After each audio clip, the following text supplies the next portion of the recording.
So you've been asking which Cutmaster Plus is right for me. You're ready to go get one. You just want to know which one is right. Well, the 30, the 50, and 70 are rated based off of what they can pierce and cut. So 10 millimeters is a pierce and cut for the 30, 16 for the 50, and 20 millimeters for the 70.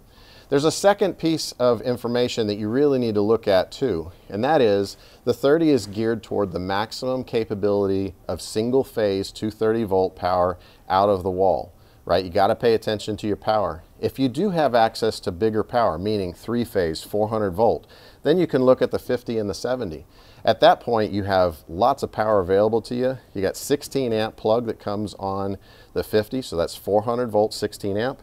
And then on the 70, you've got 400 volt 32 amp plug comes attached right to the machine. And at that point, you have the power that you need to pierce and cut 10 millimeter, 16 millimeter, 20 millimeter plate. Beyond that is an edge cut.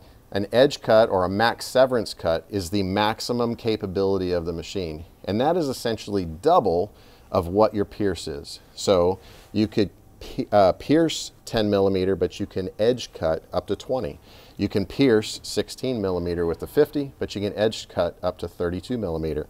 And then last but not least on the 70, I bet you can guess it, 20 millimeter on the pierce, but you can edge start really 38 to 40 millimeter on an edge cut on that 70. Okay, so now you know which one you need to go get. Go check it out at a distributor today and go get you one.